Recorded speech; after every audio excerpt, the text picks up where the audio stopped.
1er juillet 1916. Je suis en permission et je suis de retour à Jarza. Me voici dans cette maison qui pourtant ne ressemble plus à celle que j'avais quittée. Chaque mur, chaque meuble, chaque odeur m'est familier. Et pourtant, tout semble étranger.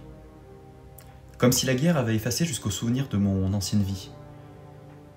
Ce retour me donne un moment de répit, mais il est lourd, pesant, presque douloureux.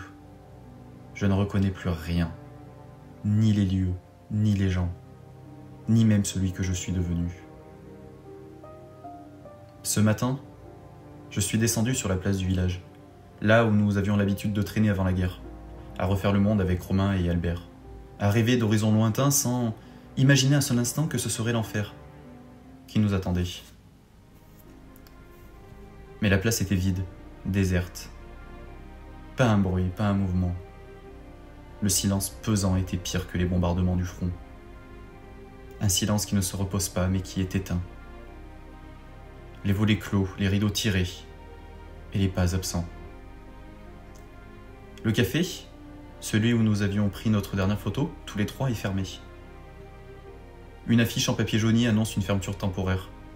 Mais chacun sait que ce temporaire dure depuis des mois. Il semble que la guerre ait vidé le village, bien plus profondément que je ne l'imaginais.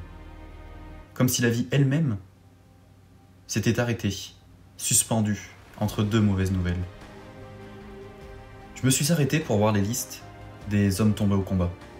C'était effrayant. La moitié des hommes du village sont inscrits. Et pourtant moi je suis toujours debout. Mais pourquoi ? Est-ce que mon sort est de voir tous mes amis mourir ?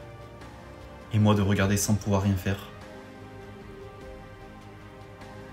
Enfin bref.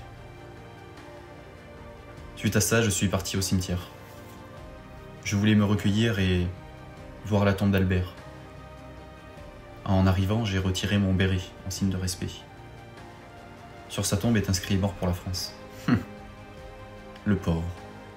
Il n'a même pas eu le temps de tirer un coup de feu qu'il s'était fait faucher par une mitrailleuse. Et le pire, c'est que son corps n'est même pas enterré ici. Il doit sûrement être dans un cimetière militaire proche du front. Alors bon, bien sûr, j'ai retrouvé Jeanne, ma femme.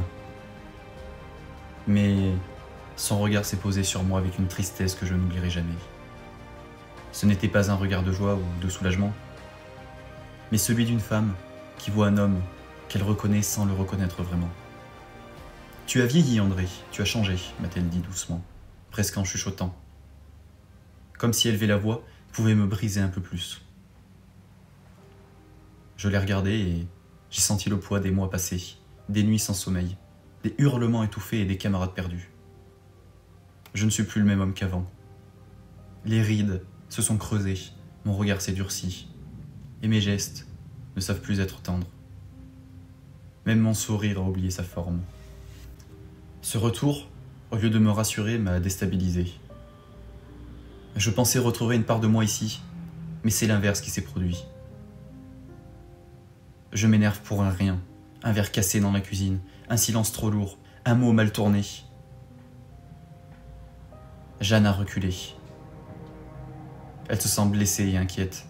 Ce n'est pas elle, c'est moi. La guerre me ronge, même ici, même loin du front.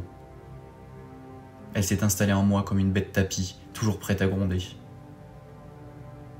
Si vous saviez, j'ai envie de crier, de fuir, de me battre encore une fois. Mais contre quoi ? Contre cette impuissance qui me dévore ? Contre cette vie qui continue sans moi ? Le monde tourne, paraît-il.